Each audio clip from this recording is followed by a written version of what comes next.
Hello, ఎవరు? May I know who is speaking? Just a minute sir. Sir, Delhi నుంచి phone. Mukesh, how are you? I'm fine, thank you. No no, not at all, no problem. How much? 5 lakhs. Okay, but try to fix it. ఏంటి బాబు? ఇక్కడి నుంచి ఢిల్లీకి మాట్లాడొచ్చా? ఢిల్లీకి ఏంటి, అమెరికాలో ఉన్న గల్లీ కూడా మాట్లాడొచ్చు. మనం ఎక్కడికి మాట్లాడాలో ఫోన్కి ఎలా తెలుస్తుంది? మనం ఫోన్ ఎత్తగానే ఎక్స్చేంజ్ లో ఆపరేటర్ ఫోన్ ఎత్తుతాడు. మనం ఎవరితో మాట్లాడాలో చెప్తే కనెక్షన్ ఇస్తాడు, అంతే.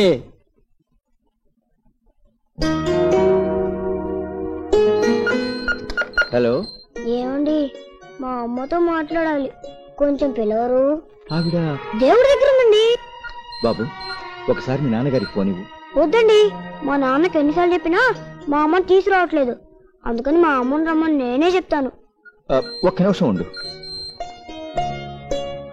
ప్రమేల గారు, పాపం వెంకటరాయుడు గారి అబ్బాయి ఫోన్ చేసి వాళ్ళ అమ్మతో మాట్లాడాలని ఏడుస్తున్నాడు. ఆవిడ పోయారు కదా. అదే దేవుడి దగ్గర ఉంది, పిల్లమంటున్నాడు. మీరేమనుకోపోతే వాళ్ళ అమ్మలాగా 2 మాటలు మాట్లాడండి. నేనా? పసివాడు కాస్త తృప్తిగా ఫీల్ అవుతాడు. సరే, ఇవ్వండి. బాబు, మీ అమ్మతో మాట్లాడు. హలో బాబు. అమ్మా, హలో నాన్న. నేను బాగానే ఉన్నాను బాబు, నువ్వెలా ఉన్నావు? అమ్మా, నీ కోసం నేను రోజు ఏడుస్తున్నానమ్మా. అమ్మా, నువ్వు రావని శ్రీను, వేణు, బాలం చెట్టు, బాచిగాడు అంతా ఏడిపిస్తున్నారమ్మా. అమ్మా, ఈ రోజు మాస్టారు అమ్మ గురించి రాయలేదని కొట్టారమ్మా. నేను నిన్ను ఒక్కసారి కూడా చూడలేదు కదా, అందుకనే రాయలేదు. అమ్మా, నిన్ను బాగా చూడాలనిపిస్తుందమ్మా. మన ఇంటికి వచ్చేయమ్మా. నువ్వు రాకపోతే నేను అన్నం తిన్ను. లేదు బాబు, లేదు. నువ్వు అన్నం తినడం మానేస్తే ఆ దేవుడు నన్ను నీ దగ్గరికి పంపించడు. నేను తప్పకుండా వస్తానుగా.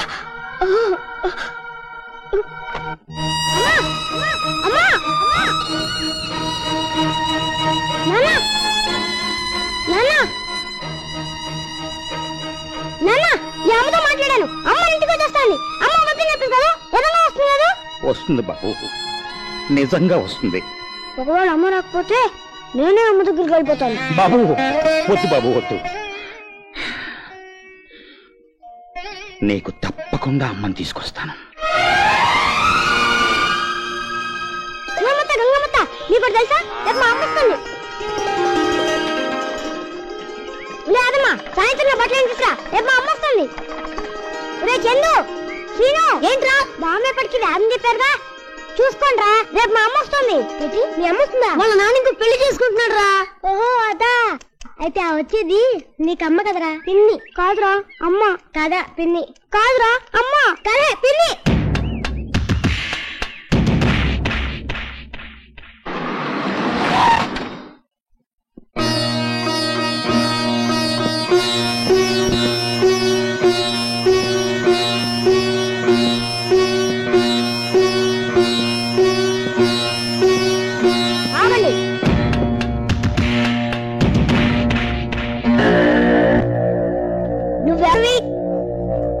నిన్నే, నువ్వు నాకు అమ్మవా పిన్నివా?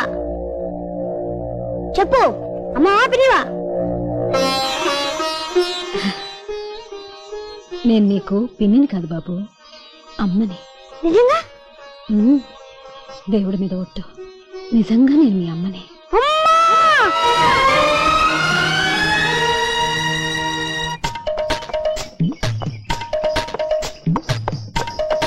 ఎంత ఇల్లు, అమ్మో అమ్మో. అమ్మా నాగు, నా అనురాగపు వాగు, నా అమ్మ కన్న పేగు, నా చెల్లి, నా బంగారు తల్లి, నా ఆడబిడ్డ, నా ముద్దు బిడ్డ, నా పట్టు గుడ్డ. అయినా సెల్లో ఇంత ఈకైపోయావేంటి నా తల్లి? వీకైపోవడం ఏమిటి నీ మొహం? వీసడు చిక్కిపోతేను. మరే అన్నయ్య, నేను వచ్చిందే నిన్న, ఒక్క రోజులోనే చిక్కిపోయానా? లోపలికి రండి. చూడు వదినమ్మా, మీ అన్నగారి ప్రాణాలన్నీ నీ మీదే. 24 గంటల్లో 42 సార్లు చెల్లి చెల్లి అని కలవరించాడు. Blood relation. రోజు దుగ్గిరాలదున్న పోతులా 3 వేసి కంచాలు లాగించేవాడా? నిన్న 2 కంచాలే తిన్నాడు పురుషుడు. Blood relation. బావగారు ఇదేనా రావటం? అవును బావగారు, మా చెల్లమ్మని ఇడిచిపెట్టి నేను ఉండలేక, నన్ను ఇడిచిపెట్టి మీ చెల్లమ్మ ఉండలేక, పొలం పుట్ర గొడ్డు గోద నగ నట్ర అన్ని వదులుకుని వచ్చేసాం. అయ్యా అయ్యా, పెళ్లికి మేము మీ ఊరు వచ్చినప్పుడు మీకు మీ అన్న గోదా పుట్ట నత్త తప్పితే గొడ్డు పొలం నగ ఉన్నట్లు ఏమీ కల్పించలేదే.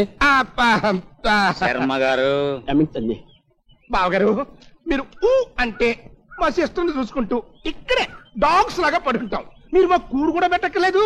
ఏదో మీరు తిని బారేసిన మేక మటనం కోడి సిక్కును తింటూ చెల్లి బావ అంటూ భజన చేసుకుంటూ మూల పడి ఉంటాం. చూడండి బావగారు, మాకు మాత్రం అయిన వాళ్ళు ఎవరున్నారు చెప్పండి? ఇదంతా మీలే అనుకుని హాయిగా ఉండండి. మీరు ఎంత మంచి బావగారు. స్నానం అది చేసి కాసేపు రెస్ట్ తీసుకోండి. నేను అలా బయటికి వెళ్ళి పని చూసుకొస్తాను. మీ పని మీరు చూసుకోండి, మా పని మేము చూసుకుంటాం. రావదినా? అయ్యా యా, తమ నామధేయం? వాలేశ్వరరావు. ఓహో, తమ తల్లిదండ్రులకు నా పాదాభివందనాలు బాబు. ఎందుకు బాబు? పదాయి వాళ్ళ మీద వాలిపోయే మీ గుణాన్ని ముందే కనిపెట్టి వాలే అది పేరు పెట్టినందుకు. Blood relation.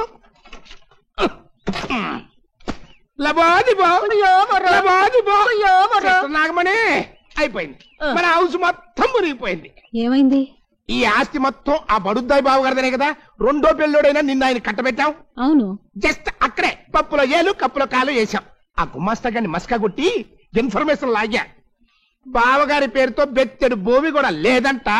ఈ ఆస్తి మొత్తం చచ్చిపోయిన దొరబాబు గారి తల్లిదంట. దానికి మీ ఆయన జస్ట్ వాచ్మెన్ అంట. అంతేకాదు, ఆ చచ్చింది పోతూ పోతూ వీలునామాలో దొరబాబుకి పెళ్ళయ్యాక ఆడి పెళ్ళాం కలిసి సంతకాలు పెడితేనే ఈ ఆస్తి పాస్తులన్నీ మరొకరికి అమ్మినా దానం చేసినా చెల్లుద్దటమ్మా. అయిపోయింది.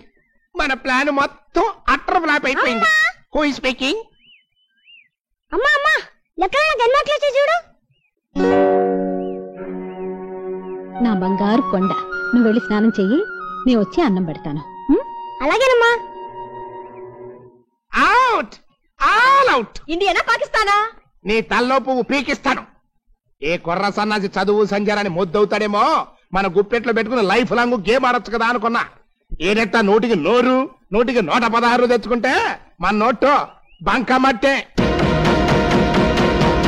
ఇప్పుడేమైంది? దొరబాబు మన చెప్పు చేతుల్లో ఉండాలి, అంతే కదా? అంతే, కానీ అంత తేలిక కాదు. చూడు, ఈ క్షణం నుంచి వాడిని ఎలా పెంచుతాను. ఇక వాడు బ్రతికినా అమ్మ కోసమే బ్రతుకుతాడు, చచ్చినా అమ్మ కోసమే చేస్తాడు. అన్నం కూడా సరిగ్గా తినకుండా ఈ వెధవ చదువులేంటి బాబు? అదేంటమ్మా, చదువుకోపోతే ఎలా? చదువుకుని ఏం సాధిస్తావు? మన గుమాస్తాలాగా అయ్యా అమ్మ అంటూ ఉద్యోగం చేయాలి, అంతేనా? అటు చూడు, వాళ్ళందరూ ఎవరో తెలుసా? ఇటుపక్క నుంచున్నతనేమో ఇంజనీరు, ఆ మధ్యలో ఉన్నతను తహసీల్దారు, ఆ నల్లకోటేమో లాయరు. వాళ్ళందరూ ఇంత పెద్ద చదువులు చదువుకుని మీ నాన్నగారి ముందు ఎందుకు చేతులు కట్టుకుని నుంచున్నారు? ఎందుకు నుంచున్నారు? మనకి డబ్బుంది కాబట్టి. చూడు బాబు, ఎంత చదువుకున్న వాళ్ళైనా సరే డబ్బున్న వాళ్ళ ముందు చేతులు కట్టుకుని నిలబడాల్సిందే.